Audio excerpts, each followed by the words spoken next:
Hi, everyone. Good afternoon, and welcome back to the Maple Leaf Mystery Mini Conference. Next up, we have our panel discussion on police procedures, moderated by Glenn Rivard. Glenn Rivard is the author of Killers High and Low, 2021, which is a murder mystery set in a future ravaged by the effects of climate change. My name is Glenn Rivard, and I am moderating today's panel on police procedurals.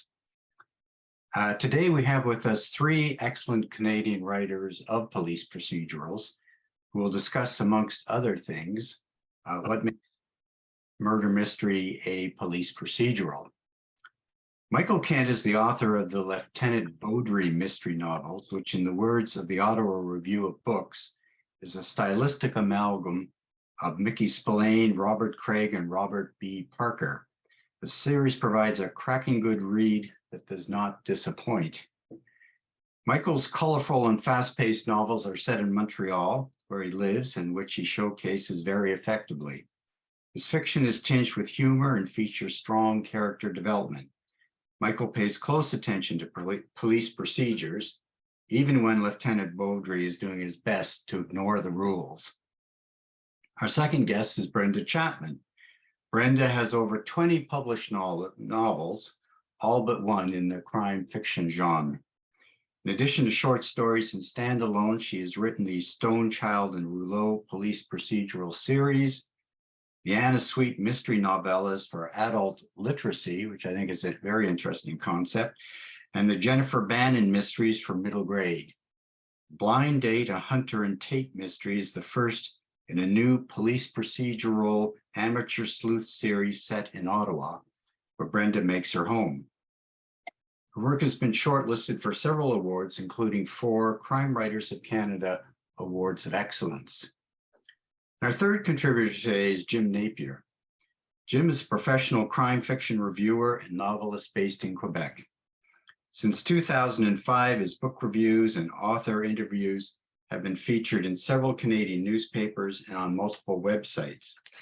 His debut police procedural, Legacy, was published in 2017, and the next in the series, Ridley's War, was released in 2020.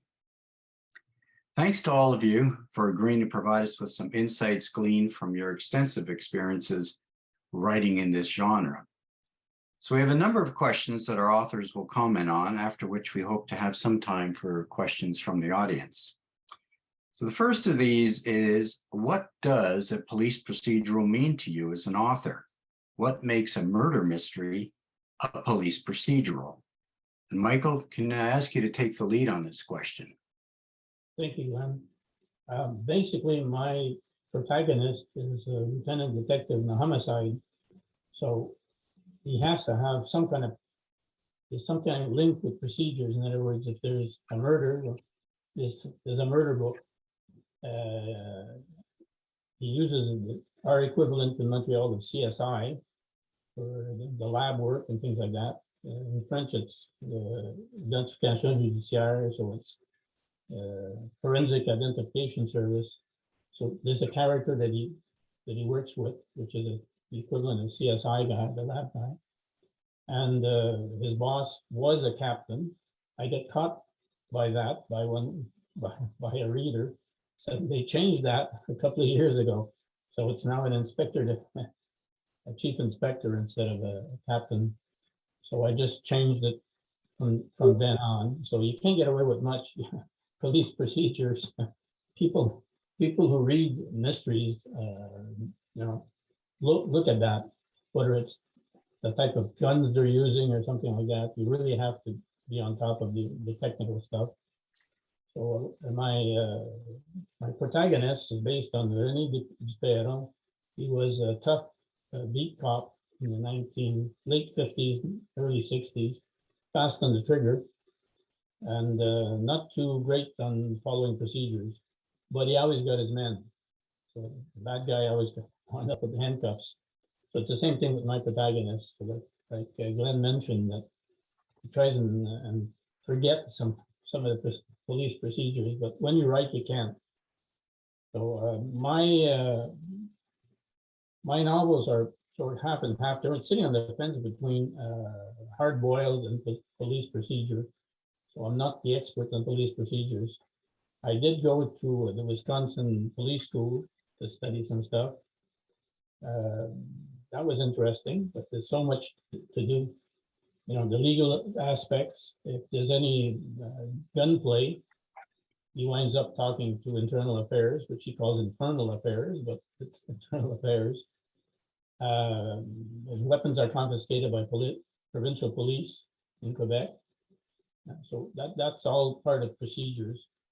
So I'll let the other authors talk about the rest of the stuff. Brenda, do you want to jump in at this point? I think, well, police procedurals are quite formulaic, and readers come to expect that there's going to be the police doing the investigation, and there'll be an autopsy, and there'll be witnesses interviewed, and all of that I think is really comforting for the readers to set framework. And it's something that as a writer you work within those parameters, which I think we'll talk about later can be restrictive, but they can also give a form to your book. I also think that setting is really important to a police procedural, whether it be, you know, one set in the Shetland Islands with Jimmy Perez as the cop, or one in Chicago or Los Angeles with Michael Conley, you know, that kind of grittier one, or even Canada with Giles Blunt up in Algonquin Bay, which is really North Bay. So there can be a wide variety of settings for these police procedurals, and I think that's what gives them some real color and keeps readers coming back. But I will now turn this over to Jim to comment. Thanks, Brenda. My series of books is perhaps a bit different from the others in the panel in the sense that they're all set in the UK. So my approach to police procedural has to be based on the quite distinctive features of British policing, and in particular, the so-called Metropolitan Police Service, that is what most people refer to as Scotland Yard, but erroneously anymore. They haven't been there for some time. And for that reason, fortunately, I'm an Anglophile, so I spend a lot of time immersed in reading about things British in any event. But yeah, I have to steep myself in that, and I've had recourse to a variety of other sources to help me with that. I'm going to mention a couple just here to show you some of the difference between British police procedurals and those that you might be familiar with elsewhere. This is a handbook called the Police Operational Handbook. It's put out yearly, and it runs to about 900 pages of what I call Bible paper, the super thin sheets. So in fact, it would look like a Harry Potter novel if it was on regular paper, but it's in the back pocket of every uniformed officer that's on the streets of London, and it's a go-to guide to help them with particular issues they deal with. When you get outside of the uniformed aspect of policing and into the CID or detective work, then there are other guidelines that I have recourse to. This is put up by the same people. It's a manual for police investigators, and you can see it's fairly substantial too. It changes every year because the case law changes every year as the courts decide they will or won't allow certain things. And it's accompanied by a workbook, which is used by officers that are trying for promotion. So that's sort of case study heavy, changes, as I say, from year to year, and gives me a great deal of the background that I can find useful to include or to ignore as I see fit. in addition to that, I use a number of distinct sources that I guess I'll get into later if time permits, human sources on the other side of the pond, serving police officers, retired police officers. And yeah, if you're writing a police procedural and you don't want to get a lot of nasty reviews or letters or comments on Facebook, you had better make sure that you get your facts right. You will be heard about it. There's a couple of incidents where I know where no mean author by the name of P.D. James was upbraided by her readers for getting things not quite right. It wasn't about police procedures per se, but it was about other technical matters. And they're not shy at letting you know things. And sometimes they're right. And by the way, sometimes the people who write in haven't got it right themselves. So Brenda, maybe I can ask you at this point to jump in and just answer, I think, what is a critical question, which is just how important is accuracy in developing, in writing police procedures? Well, accuracy is really important, as Jim and Mike have both said. But I come at it from a little bit different, perhaps, that I don't want to get bogged down in the police procedural stuff. So I kind of, like, I don't go into the autopsy in great detail, or I steer away from a lot of that because I don't like reading it myself. So I think there has to be a balance between giving too much detail, and I think readers get turned off if it's, too detailed, because it just gets kind of boring. Like police officers will tell you that their day-to-day routine is not that exciting. So, they do a lot of reports sitting in their cars, and they do. So you kind of have to pick and choose what parts of that you put in. But if you do include things about the autopsy or how they're investigating or whatever, you have to be quite accurate. I went to the Ottawa Police Station and had a tour with Capital Crime Writers, arranged a tour a few months ago. I went and I was talking to the woman police officer who was giving the tour, and she said, we said, we're really surprised. We had to ring the bell to get in, and it was only 7 o'clock at night. And they said, oh yes, well, we always shut down. Like every day we shut down at 5, which I hadn't known when I wrote my books. So I said, in my police officers, it's 24/7. They're on duty and the doors are open. And she was taken aback for a minute until she realized I was talking about a fictional. And then she said, well, you're writing fiction, so you can change things. So I think to some degree, you've got to be very accurate, but you can play with the little details around the edges, I think. So you have to be selective of sort of what matter you want to put in your novel, but then you want to be accurate about it. Exactly. Michael, can you add to that? What do you think? What is your approach to this? I agree with Brenda. You have to be precise. A famous writer once wrote that the bad guy put the safety on his revolver.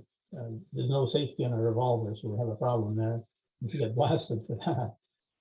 So there's a certain amount of precision, but exactly like Brenda said, you have to be smart about it and say, how much am I going to put in?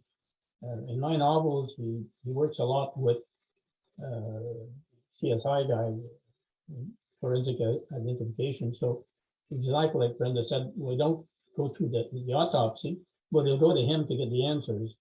So they'll have a chat, they'll go to a restaurant or something, I'll put it in a different environment, and you just get the answers. But there has to be something. I mean, he doesn't pick up the shells, the spent casings on the ground. He has to wait for the forensic people to come in and bag all this stuff, and he has to wear gloves, and sometimes they ask him to wear a whole suit, one of those white paper suits. So that gets snuck into the story. But like you say, it's boring stuff. He often mentions in my stories that he's late on a report, so he has to make a report. his boss asked him, "Are you still working or are you on vacation? Where is that report?" So, but we don't go into depth of that, because they say it slows down the pace of the story and it makes a bump in the reading. So you have to pick and choose exactly how much you're going to put in it. You have to dose it. But it makes it interesting. It makes it a little bit of a challenge. But like I said, you have to stay with reality. In one of my novels, he says that from the International Space Station, you can see the Great Wall of China and also the orange cones of Montreal. So that's a little bit of procedures, but it makes a little bit of levity in there. But that is Montreal right now. We're in the middle of major renovations everywhere. I don't know why they decided to do everything at the same time, nor does my protagonist. So you have to dose it, like you say, to make it interesting and realistic, but not to overkill. So Jim, I'm going to guess from your earlier comments that you spent a lot of time ensuring the accuracy in your novels as well. Actually, yeah, I do. Short answer to your direct question. But I also don't regard police procedures and forensics, as an example, as a shortcut to advance the plot or provide the solutions to things. I try to make it a little bit more challenging for my character in solving things. So, for example, if closed circuit TV is an issue in a particular story, as it was in my last book, and an obvious way to advance the plot in the sense of identifying possible suspects, I throw a few bits of sand in the gears to frustrate the detective and make it more challenging for the reader. For example, a crucial source of CCTV footage turns out to be unavailable. Apparently, the CCTV system wasn't working on that particular camera or wasn't working correctly. In another case, you might have something like a rainy night where you have rain hitting the lens of the CCTV camera and obscuring the vision to the extent that, for example, you can't clearly make out a license plate, even though you see a car going by in the street. So I try to throw a few, as I say, bits of sand in the works to make it more challenging, and they have to find a workaround in real life to solve it. And I'll provide that, or at least point out how frustrating it is for people charged with solving the crime. So you showed us earlier these various manuals that you rely on. In addition to those sorts of things, what are your sources for accuracy in your books? Well, I have a number. Ideally, I'd be able to call upon my youngest daughter, who is a retired police officer with the state police in one of the New England states. Unfortunately, mine are set in Britain, so the vast majority of that simply doesn't apply, and it's not a reliable source. I do have 4 professional sources in Britain that are helping me out. 3 of them are either retired or serving police officers, and 2 of those 3 are CID officers, criminal investigation detectives, in the very station where I set my stories, Charing Cross in London. So that makes it pretty handy. So how did you cultivate these contacts? It depends on the contact you're talking about. Those particular 2 came to me via another crime writer who's large on police procedures by the name of Peter James. You may have read some of his works. He's written well over a dozen novels now and sold over 12 million. Peter and I have been in contact for a number of years, and he's, as I say, a bug about it, to the extent that at the back of his novels, he has a glossary and an acknowledgement sections The glossary is mostly for terms that North American readers may not recognize, such as ANPR, which is automated number plate recognition. It's a computer system. And some of it are simply more straightforward procedures. And as I say, his acknowledgements run at the back of the book. I did a count one time on just one of his books, and he had 70 technical sources that he acknowledged for that one book, which, no pun intended, some of us would regard as overkill.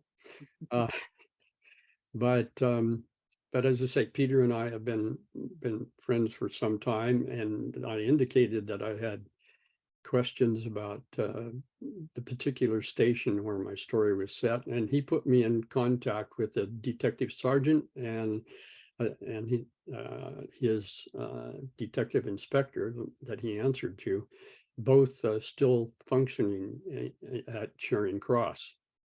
Another one came to me through the Crime Writers Association of Britain, where they simply acknowledged in a periodical that members get called Red Herrings, that they were a retired officer and open to helping people with any questions they had. And the fourth source is a retired chief superintendent who has started a post-retirement career as both a crime novelist and hosting a series of similarly retired officers as a resource for both writers and TV producers. Excellent. Thank you so much. And Michael, what about yourself? How do you go about researching your police procedures? Well, that's it. My first novels, I did a lot of research, and I wound up realizing that maybe 20% of the research that I did would wind up in the book. A lot of it I didn't really need as the plot developed. I don't outline the book too much. I use a spreadsheet now. I'll put scenes that I want in that I know, I know the beginning, I know the end. It's the swamp in the middle that normally bothers me. I'll do the research. I'll write normally. Now the new ones, I write. When I get stuck, I'll yellow it out. I'll continue writing, and then I'll go research it. What do I need for that? I've in fact stopped the police car and told them I was a writer. Asked, is the body in it found in the dumpster? Who calls the detectives? Because my protagonist doesn't have a job unless there's a body. He's a homicide detective, so he has no job until somebody calls him up. Who calls up? So I found out this. The police on the beat will call up their sergeant, and the sergeant will call up the headquarters, and headquarters will send a detective. So just that as a little procedure thing you have to know about. So the devil is in the details. Mm-hmm. And Brenda, maybe you can add and give us a little more information on how you research the backstories to your novels. Well, I would say my base is all of the novels, the police procedurals I've read, and all the TV series and movies I've watched, which kind of seeps in. You have to be careful to, my books are set in Canada, so to use the Canadian procedures as opposed to Jim's British or some the American. But I also belong to a group called Capital Crime Writers, set in Ottawa, and they've had so many guest speakers over the years, detectives. They had someone from Guns and Gangs talking about that. So just absorbed a lot of information that way. Through Capital Crime Writers, I was in contact with a retired police officer who read my first book in the Stone Child series, Cold Morning. And he gave me some great insight. I think I've told the story before where I had a person going to die in the trunk of a car, and this officer told me, no, there's too much airflow. He couldn't die in the trunk of a car. So I had the car driven to the Arboretum in 30 below winter day, and he froze to death in the trunk of the car. But just details like that. And I've been lucky because my neighbor down the street who moved in a few years ago is an officer on the Ottawa Police Force. And he likes to walk past with his dog, and I'll stop him and say, about warrants. you know, and talking about a judge signing a warrant, and he said, "Oh no, that would be a justice of the peace." So just little bits like that I grill him on, and it's been quite helpful. He actually read my latest manuscript and said everything looked good. So, but you know, I also think that if it's stuff that I don't know after all these years of reading and watching police procedurals, it's probably not that important to my readers. But that's a story for another day. Right.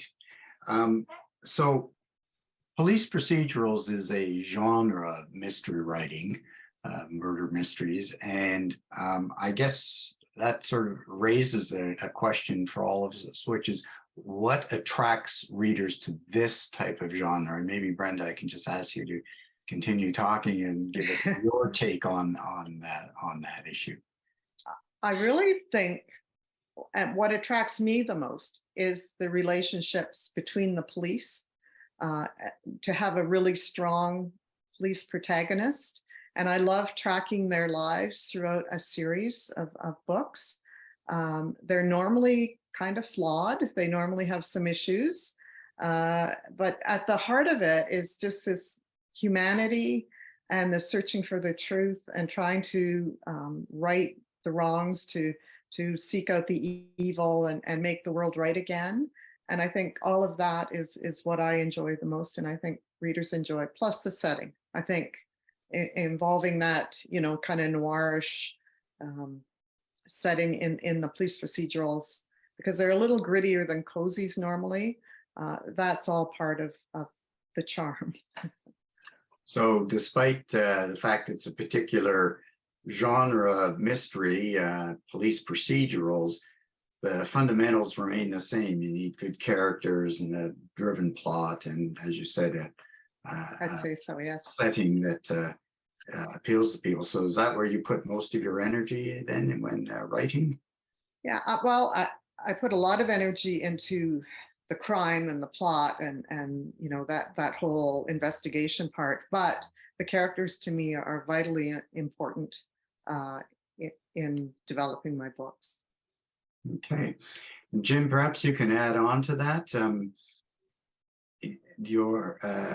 What in your view attracts people to this genre of writing?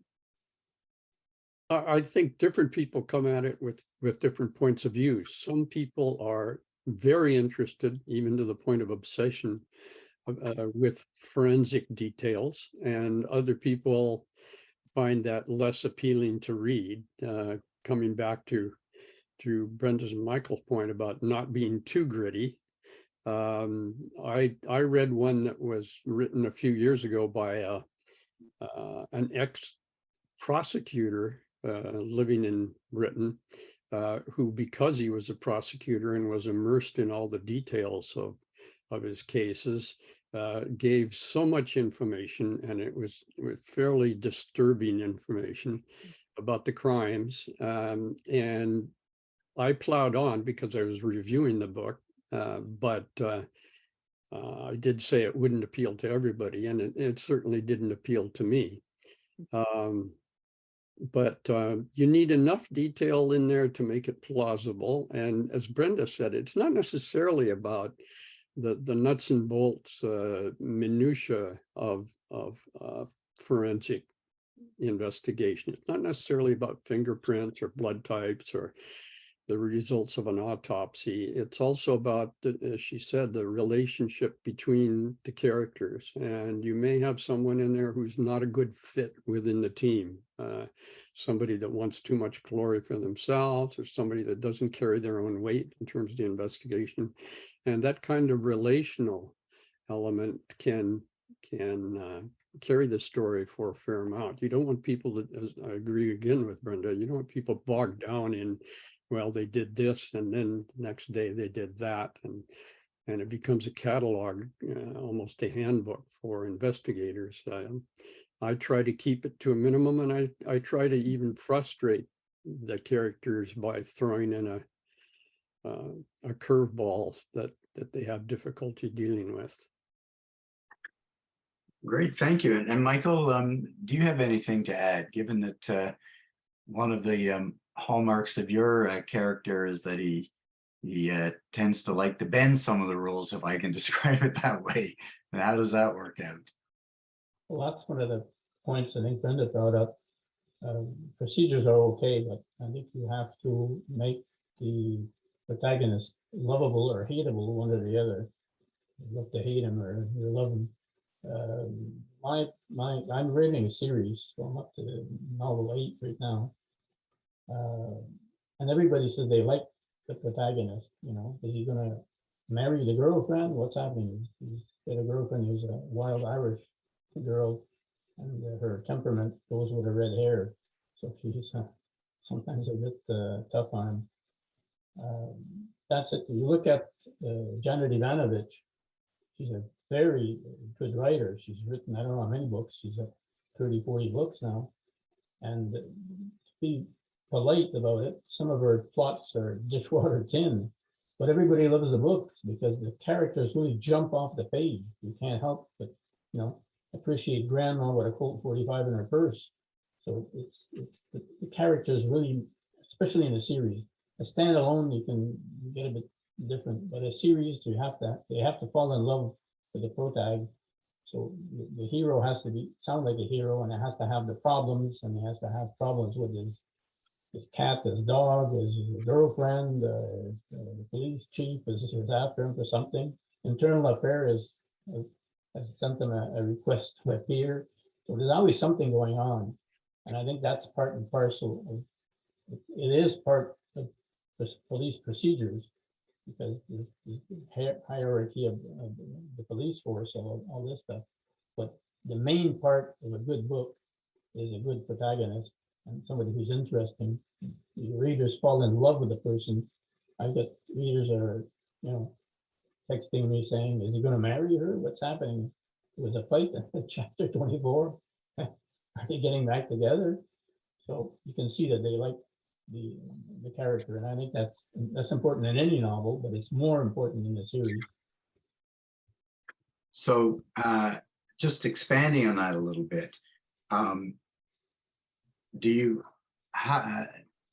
you find at times that the description of a police procedure can get in the way of the story, or is it necessary to advance the story? How do you strike that balance? You're juggling plot, character, and setting, and you've got clearly you've identified, I need to be accurate, I need to talk about the police procedure, but how do you strike the balance so it helps to move all that forward without impeding it? How do you know when you've hit that balance?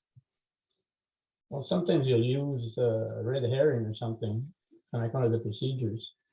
You know, if the wife gets killed, the first suspect is the husband. If the girlfriend gets killed, the first suspect is the boyfriend.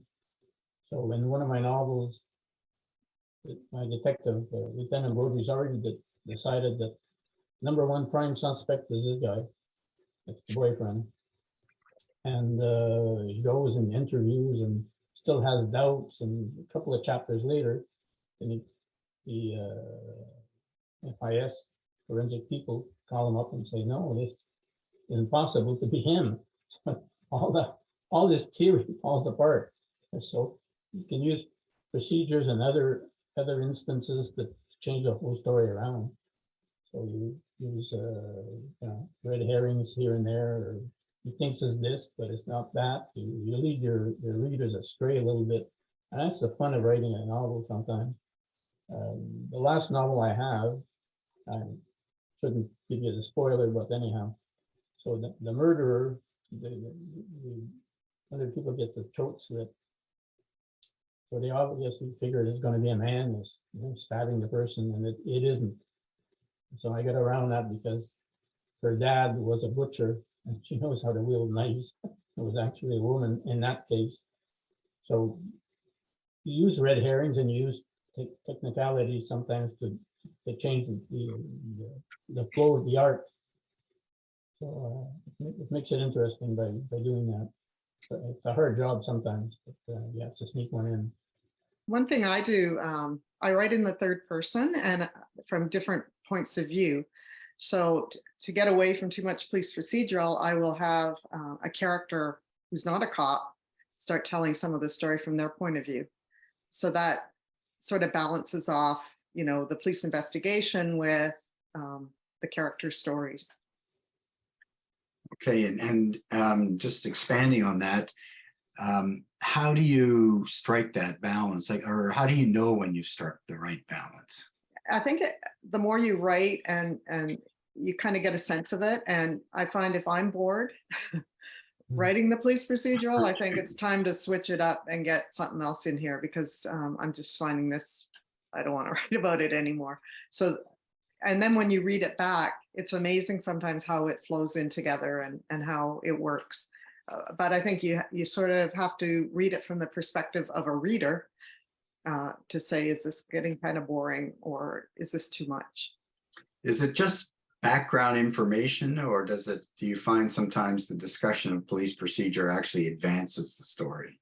Well, it will. I mean, that's the other part of the balance. If your story isn't really moving along, and then you have to have your cops decide to go interview someone, or something has to happen in the police procedural process, and that will start to move the story along, because ultimately you're aiming for that final resolution, and that's your target through the whole book. And another key thing is that every scene and every chapter has to advance the story somehow, whether it's your characters are developing, or you're throwing in a red herring, or they're discovering some key piece of information. So I look at that with every scene I'm writing. I think, what is the point of this scene? How am I moving the story forward? Very good. And Jim, what about yourself? How do you come to a conclusion, if you will, that you've struck that right balance between all the elements of your story?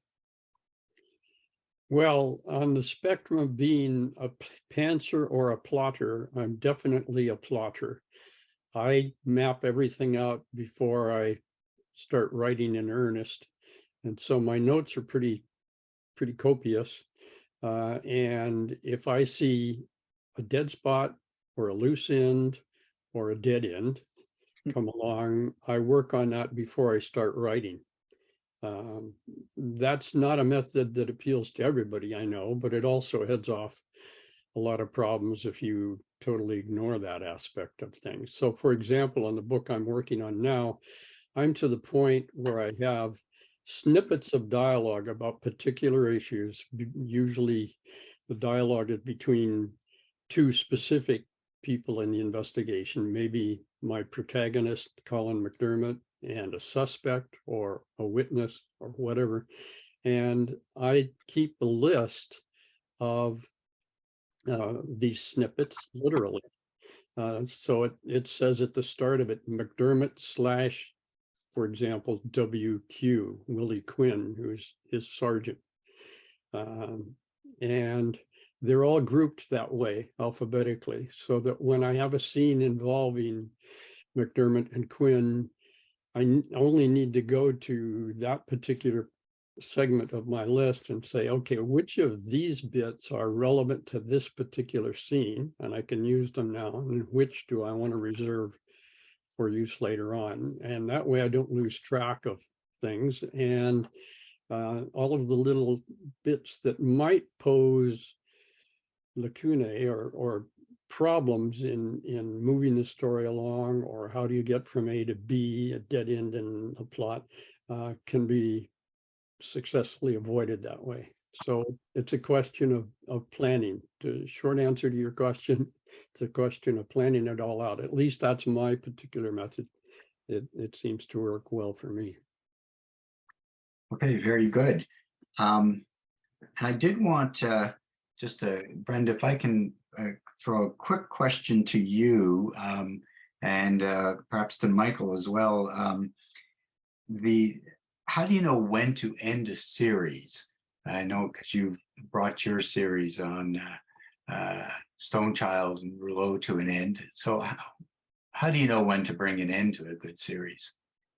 All of my series have ended when the publisher has said they're going to end. I know with my Okay. my first series, Jennifer Bannon Mysteries, which were for middle grade, I was aging Jennifer Bannon through each book. And I remember after the fourth book, I got this frantic email from my publisher saying, you've aged her out of the category.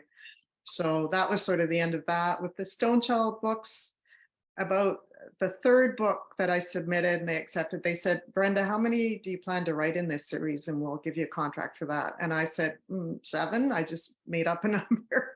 So it had an arc of 7.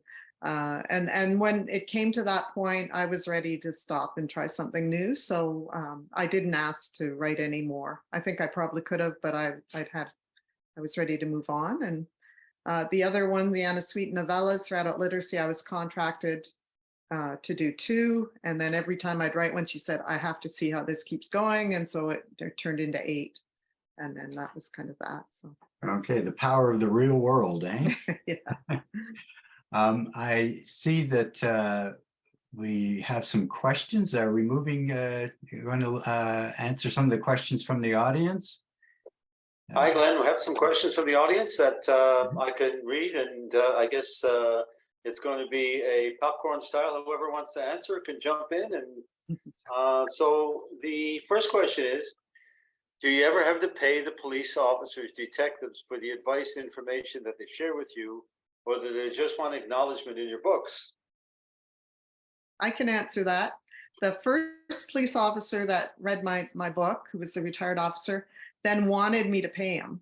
And I thought, I don't make enough to pay you. And I knew that other authors like Mary Jane Maffini, Barb Fradkin had cops that were reading their books for free and helping them out. So I always would, I put them in the acknowledgements, but I'm not prepared to pay. Yeah, same here. Go ahead, Michael. Same here. The cops normally are pleased that you're asking them something, and they go out of their way to, I stopped policemen at Dunkin' Donuts or something and asked them questions, and he moved over and really, I didn't pay for the donuts or anything. They just were real pleased that I was asking a smart question, I guess. You just introduce yourself as an author, and they're happy to answer. Yep. Okay. Perfect. Okay, Amazing. next question. Police technology and weaponry are changing so rapidly, and resources vary so much from one department to another. How do you keep up with the edge? Does Jim want that one? Go ahead, Jim Napier. Why don't you try that one? Technology. Not a huge problem for me. First of all, particularly in respect to weaponry, since I sent my stories in the UK, and they have a totally different non-gun culture than they do in North America, that isn't a big issue. In my current book, I have 2 people dying that are particularly central to the plot. Both of them die without using guns. I'm not going to say how, but in fact, it's at least conceivable that each of them died in an accidental fashion. In the one that I published most recently, Ridley's War, the case involves someone who goes to a military reunion in Yorkshire and who subsequently is found dead. And in investigating his death, it's not clear again whether it was an accident or not. His body is found in a hole in some roadworks just outside a pub at night when it was dark. It's not clear that he might have simply fallen into the roadworks and sustained the injuries. But in investigating his death, they are led back from the events of the reunion itself, which takes place in 2004, to events that he was involved in the Second World War. And although a gun plays a role in those events, we're talking about things that happened 60 years earlier. There are no direct eyewitnesses available. The written evidence is pretty cursory. There's no physical evidence at the outset. And that's the way I deal with current events. Plus, the weaponry used in the Second World War in that case was, the standard service revolver for the British Army was a Webley, was a old-fashioned revolver, and so it doesn't become an issue. Thank you, Jim. To some So- degree, I was Go going to ahead, say, Brenda. to some degree, as a writer, you have to kind of get around all the technology because you can't have your case solved too easily. So you can't have your suspect being caught on a camera and then you know who did it. So we have to find ways, devious ways sometimes, to get around the obvious. Perfect. Okay, have any of the panelists used a civilian sleuth?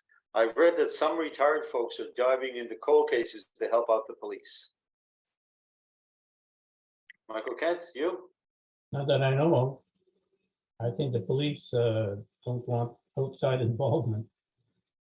On the weapons part, I've been an active shooter, clay pigeons and target shooting for a long, I won't tell you how long because I would give you my age away. Mhm. So I know weapons backwards and forwards, and I was a pilot, so I know airplanes backwards and forwards, even the ones that I have not been able to fly yet.